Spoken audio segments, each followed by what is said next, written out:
Hello, my sisters and brothers. My name is Val, and welcome to Broken But Healed Ministries. It's morning. I'm just woke up, and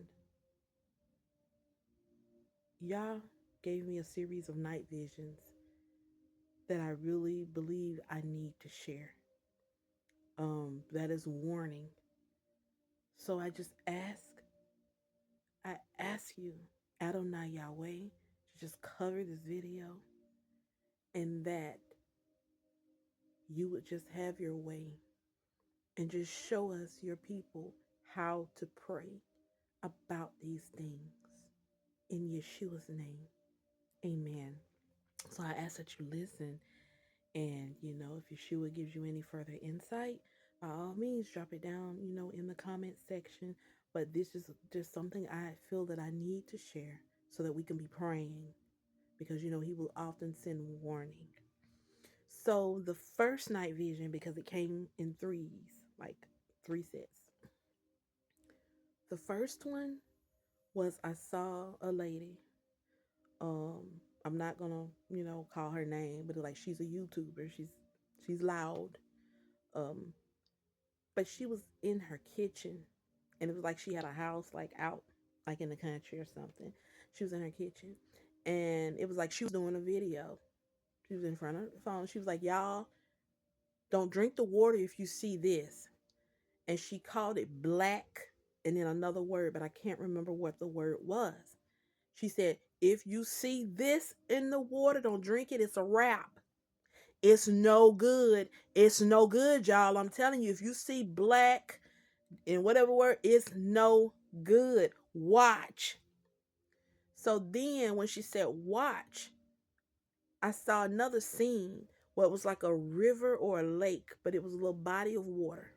A body of water like a river or lake. And I saw some black stuff like on the water, like in little patches. It was just in patches. So then after I saw that, it went back to her. And she had a clear, looked like possibly glass like container. And she got some of the water. She said, I'm finna show you. And she walked outside in an open area with grass, some dirt. She said, watch this. And she poured the water out, and it was red. She said, see, that's blood. That's straight blood. Watch again. So she went back to where that water came from with the black, stuff, whatever she called it after black. She got some more. She poured it out again. Said, I'm showing y'all. This is blood. This is straight blood. Don't drink it. Don't drink it. It's no good. And she kept emphasizing, don't drink it. It's no good. And showing people what it really was, that it was blood. Next scene, it was a prison. And I saw a pretty young lady. Pretty young lady. She was young, looked like she was in her 20s with her slick little hair. And she was going to the showers to take a shower. So when she got to the shower, and she was talking about the smell, how hard, she's like, oh, how horrible the smell was. And I saw like some feces like being washed down in a drain, like in the floor. And I saw it was other females, and they was walking by this booth, I guess with some COs or whoever these people were that worked in the prison. And they had a spray nozzle with a little pressure on it. And they would turn around, and they were naked, and they would turn around and say, go ahead, spray me off, wash me. And they were spraying off their backsides and washing off feces. They wouldn't, it's like they wouldn't really wash themselves in the shower completely. But that particular side, they would go, and they would go in a row and let the people spray them with the nozzle to wash them off. The young girl, She was like, I'm not finna do that. Let nobody spray my butt with. I can wash my own butt. That's what she was like. So she was in the shower, and I had heard of another female voice. I couldn't see the face, and she was like, "Girl, he'll take this soap," and it was some kind of glycerine, like white soap, some kind of special soap. And she said, "Go ahead and handle your own business. You don't have to do that." She said, "We gonna be okay. I got you. We gonna be okay." So the girl, and I didn't see, the full thing, but I could tell she started taking her shower, but I saw her face and she just did like this. And then that's when I saw the feces from the other people, like in the drain. But she began to wash herself with this special soap. Because she was determined, she was like, I'm not finna go and have somebody spray my butt when I'm not finna do that kind of stuff. Why would I even do that? And the woman with the unseen face that I couldn't see, but I heard her voice that was talking to the girl. She was like, "Yeah, don't worry about it. We good up in here." She said, "Because when they see how you doing, how we doing, they check us out. Watch. But we good up in here. I got you. I got you." So it's like the woman that without the face that I couldn't, with the face I couldn't see, was making sure that the young girl was okay and that they was gonna be bathing their whole body properly, and they was not gonna have to go by to be sprayed off, like a dog. It ended there. Then the next one, which is the last one in the series, I saw a bus. I saw two bus loads of people. And it's like they were trying to drive and cross over somewhere. And one of the buses is like a bus on the left and a bus on the right. So the bus on the right kind of made it a little bit before the other bus and stopped. But nobody got off. But the bus on the left pulled up a little bit, stopped. Then the driver got out. And he was like, I can't do this. I can't drive in these conditions. This is sticking. This is sticking. This is sticking. And he was just complaining about the bus and how he just couldn't drive it and whatever. But then I looked and I saw I saw what looked like Mexican gangsters.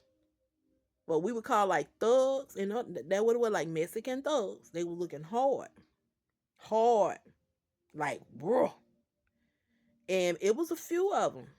It was a few of them that was at this section, because at the section I saw like a building further to the back, and I saw like a gate, a gate, some kind of heavy duty fence, a gate that was lining um the side of the road where the buses stop. So the Mexican rough looking dude, he told the bus driver, he said, "Oh yeah, you can't drive it no more like that." And then the driver kind of got just a little apprehensive. But he covered up and let it show. He like, I can't just. So then the Mexican gangster, thug looking guy, he said, "Okay, well, I tell you what. How about you just turn around and close your eyes and you just let everybody go free? How about that?" And his tone got menacing. By this time, the bus on the right pulled off because nobody ever got out of that bus. They were gone. They pulled off. But the bus on the left. So then all of a sudden, he turned the driver around, said, "See, we just gonna do it like this." And then he covered his eyes, say, "You ain't gotta say nothing." And then the man turned around like, what? And he was finna turn around. The Mexican gangster had a sharp knife and started threatening him with it. He gonna stab you. So that bus driver, he wanted to save his life. So he turned back around. And he was gonna just be he was being as still as he could, because that man had that sharp knife. It was so sharp. Well, I had to do was say, so he stayed there And all of a sudden, they started, like the Mexican gangster and the other ones, it was like they started like a checkpoint of people's stuff. So whatever people had, if they had bags, if they had whatever type of packages, all kind of stuff, they started checking it. They was checking it, looking at it, wrapping it, everything. So then, after a while, the man, the bus driver, it seemed like everything was done, and it was like, okay, they're done. So the man was kind of apprehensive when he turned around. But then I saw two, it was like two, and these women looked like two white women sitting on the front, at the front of this bus. And they had certain packages or gifts or something they had of theirs. But they couldn't get it unless they paid some money. So it was like it was some type of system because they didn't put up a fight. One woman I saw, they had wanted $1,000 for her to get her own stuff back. And she had put $1,000 because I saw it on her bank account. It was like a printout or a digital thing. Well, a digital thing that I saw, and I saw the numbers was $1,000. And the other woman, she inside she wasn't feeling because she really didn't have the money to do it, but she was able to get. It looked like it was like 800 or 900 something dollars to get her stuff. And once they got that squared away, and they got the money with them, they was able to get their stuff and go. And that was the end. Yeah. So I was like, Lord, you know, just Father, what was that? But it didn't take long because for the first one, dealing with the blood on the water, my mind immediately went back to the plagues of Egypt. Yep. Oh, Moses, them. Oh, Moses, brother Moses. But it went back to the plagues of Egypt. And so, what I would say, we need to pray because that's an indication of something to come with the water supply, with the water. Excuse me. An attack on water, on our water supply, some type of plague. So, we as children of God, if we haven't been praying, let's just pray and amplify our prayers. Pray without ceasing, pray in season and out of season. The second one, it looks like some kind of mm, like with because it was a prison. And so I really don't want to say too much on that because I don't want to go in my own understanding about that one. Um, so I leave that one there and just take that to prayer. I like to play no guessing game. You know, the third one, the third one, for some reason, my mind went to the situation with what's going on with illegal immigrants being deported.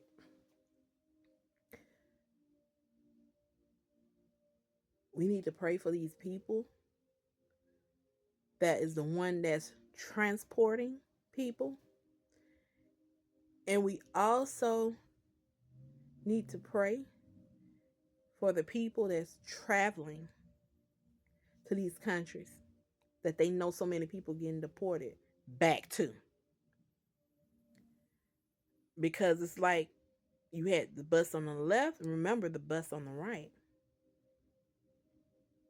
One situation was like let people go, just let them go free, don't say nothing. But the second one, that situation kind of turned into, and I saw two white women, not Mexican, not it. It wasn't nobody. They didn't look like they was being deported to me. They looked like they was just traveling and trying to cross back over somewhere. So we just need to pray about the situation with the deportation, the security at the borders. Pray for them. And prayerfully, it won't be where they switch to using buses per se, since the depiction was a bus and wasn't a plane.